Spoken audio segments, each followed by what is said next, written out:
I'm Jessica Lee and you're watching Updates at Noon. Our headlines for today. The government will remain consistent in fighting against graft.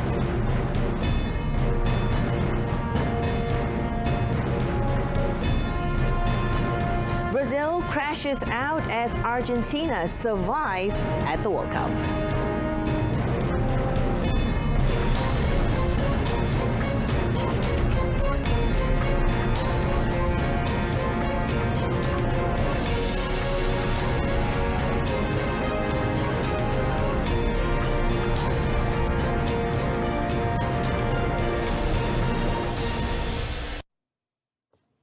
PKR Vice President K. Saraswati and former PKR Wanita Chief Fuzia Saleh took their oath as senators for one term, effective today. The swearing-in ceremony was held before Dewan Negara President Tan Sri Dr. Rais Yatim at Parliament Building at 9:04 a.m.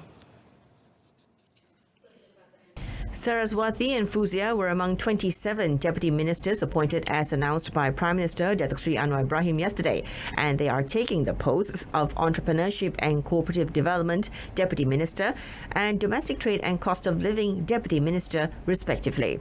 Fuzia had earlier held the post of Deputy Minister in the Prime Minister's Department of Religious Affairs during the administration of Pakatan Harapan government in 2018.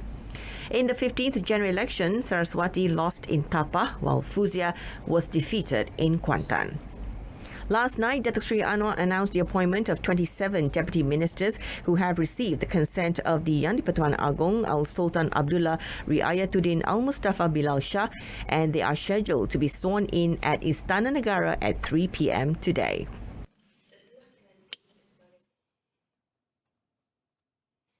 Now, the following is a full list of deputy ministers as announced by the Prime Minister last night.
Prime Minister Datuk Sri Anwar Ibrahim has emphasised that the government will continue to be consistent in its efforts to combat corruption in the country. In conjunction with the International Anti-Corruption Day, HARA 2022, he said the reform agenda, especially in efforts to combat corruption, was not only limited to enforcement.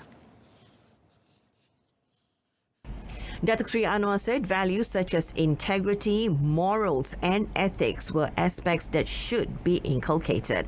In a posting on his official Facebook, he said by celebrating and upholding integrity, it can propel Malaysia towards holistic excellence that will include the physical and spiritual aspects, values and identity.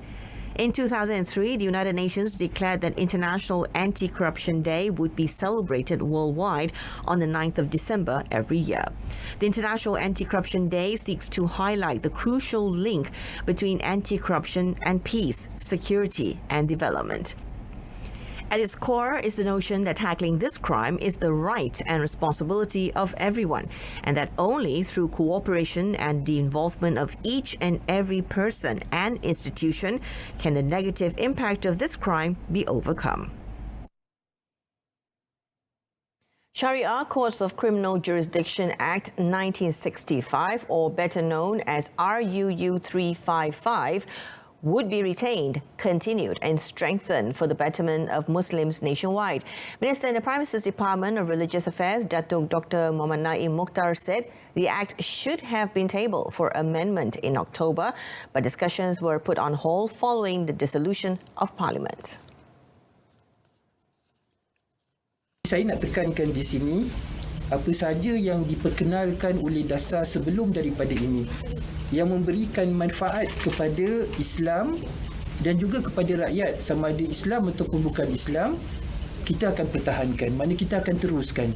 Yang ini yang saya sebutkan tadi, matlamat saya tidak lain dan tidak bukan ialah untuk saya berusaha untuk menjadi manusia yang terbaik, yang mampu untuk memberikan manfaat. Jadi kalau kata ada dasar-dasar sebelum ini yang benar-benar memberikan manfaat kepada Islam dan juga rakyat secara keseluruhannya, sudah tentu kita akan raikan dan teruskan, insya-Allah. He said at its core, the tabling of RUU 355 is positive as it is part of efforts to strengthen Sharia courts throughout the country. Newly appointed Youth and Sports Minister Hannah Yeoh urged all ministries to join hands for the betterment of the country's sports. Now, the involvement of all parties is needed to ensure continued development of national sports. Yeoh says she also wants to see more involvement of corporate companies because the role of the Ministry of Youth and Sports alone is not sufficient to boost the development of sports in the country. Now, this is vital to create opportunities for athletes to participate in various competition platforms, which would result in them obtaining better ranks and placements. As a woman minister, Yeoh will also look into participation of more women in sports. Kita nak grassroots development. Kita nak pastikan fasiliti kita digunakan dengan sebaik mungkin.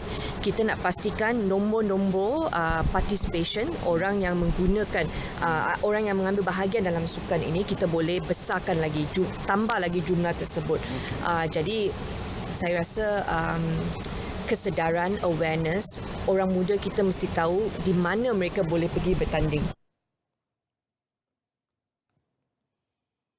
The Kuala Lumpur Sessions Court has dismissed an application by Rumah Bonda founder Siti Bainun Abdurazali for statements recorded by the police of 15 witnesses offered by the prosecution for her defence trial. Judge Israelizam Sanusi dismissed the application on grounds that the statements were privileged documents. The judge added that apart from that, the statements cannot be accepted as evidence except for the purpose of challenging the credibility of witnesses under Section 155 of the Evidence Act 1950 and Section 113, subsection 2 of the Criminal Procedure Code and some other exceptions. The witnesses offered by the prosecution were available and could be interviewed by the defence, and thus there would be no miscarriage of justice. On another application by the defence to recall 3 of the prosecution witnesses, the judge said he would need time to deliberate the matter and ordered the defence to submit its purpose and reasons for wanting to do so.